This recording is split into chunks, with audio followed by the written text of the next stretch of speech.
everybody, it's Mickey, and in this video we are getting ourselves motivated to get our homes decluttered and clean in 2019. In this series, I take you along with me as I declutter and reorganize spaces in my home using budget-friendly systems. To get this series started, we are in my tiny kitchen pantry, which is the most challenging spot in the whole house to keep organized. We have future plans to completely redo this pantry, but for now, I just want to declutter this space and add some inexpensive storage containers. Currently, I have some large bins that quickly get overstuffed with all different kinds of food, and I have these thin plastic mats that I found at the Dollar Tree lining all the shelves to help things from falling through. I need to find a more sturdy solution that will allow containers to slide in and out more easily. I wanted to do this project for as little money investment as possible, but I wanted also to get the best quality containers as I could find for the money. So I headed to Walmart, where I was able to find everything that I needed for this whole project. I found these mainstay food canisters that were between $2 and $4 a piece, and I also found these Better Homes and Garden flip-tight canisters in 2 different sizes that were between $7 and $9. I also got several pieces of this Elmer's foam board. I always call this tag board, but I thought this was a great solution to put down on the wire shelves instead of those thin mats that I found from the Dollar Tree. So I emptied the pantry a few shelves at a time, and I measured the shelves to cut out my foam board. Once I had cut the first piece, I was able to use that as a template for all the other ones, so the process went pretty quickly. I have to say, I really like the way the whiteboards look on the shelves. It really brightened up the space, considering I won't be painting the walls during this project. I think this board will be sturdy enough to hold up to the food containers as well. I have some containers that I have been using in the pantry that have really been working out, like these half-gallon large mason jars that I use for lentils, chocolate chips, popcorn, those different kind of staple ingredients. I will also be using a bunch of containers that I have bought in the past from the Container Store that is still in really great shape, and I have my new containers that I found at Walmart, which in my opinion are the same quality as the ones that I had found at the Container Store for far less money.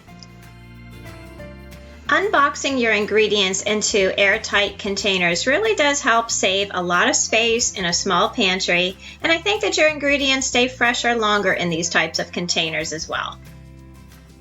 Now that I have gone through all the food in the pantry, I threw away anything that was expired or close to being expired, and I've separated it all into these containers. It's time to store them together on the shelves.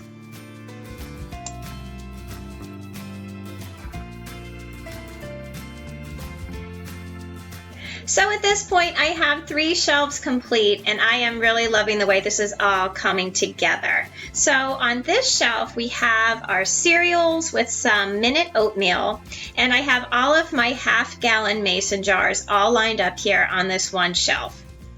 Down below that, I have a basket to hold our bread and peanut butter, and any extras like raisins that you might have for a recipe.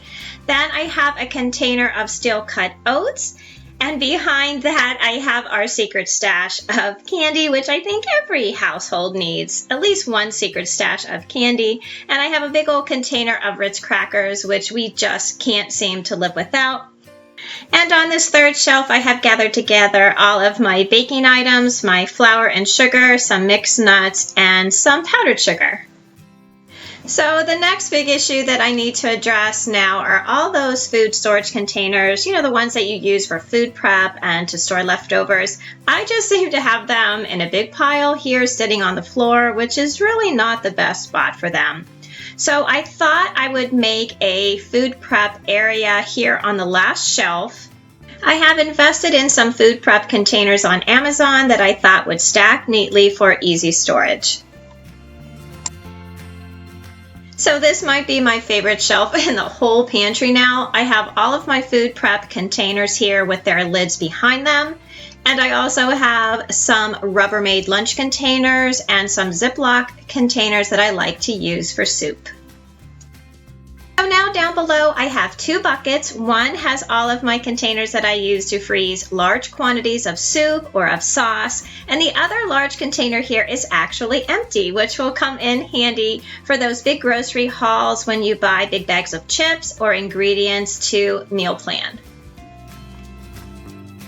So my last shelf is the one at the very top of my pantry. I really didn't do much differently on this shelf. I have a big drawer and container that holds all of my cookie and cake decorating supplies. And next to that, I have a bucket that I found at Walmart, which holds all of my foil casserole containers that I use for freezer cooking. So we are all finished, and I have to say I really love the way that it all turned out. This pantry is so small, and it has always been a challenge for me to keep it organized. I think putting everything in its own storage container not only will help the pantry look neat, but will save space too. And I really think that white foam board is sturdy enough to last until we are ready to replace these wire shelves with real ones. These are the types of projects that I will be doing over the next couple weeks in this series. We all have those spots in our homes that are a daily challenge, and together, hopefully, we can find the organizing system that works best for our families. Thank you so much for watching today. I am so excited about this series. I hope that you will leave me a comment down below and let me know what you are hoping to see. So until I see you in that next video, I hope that you love the life that you have, and I will see you again soon. Bye!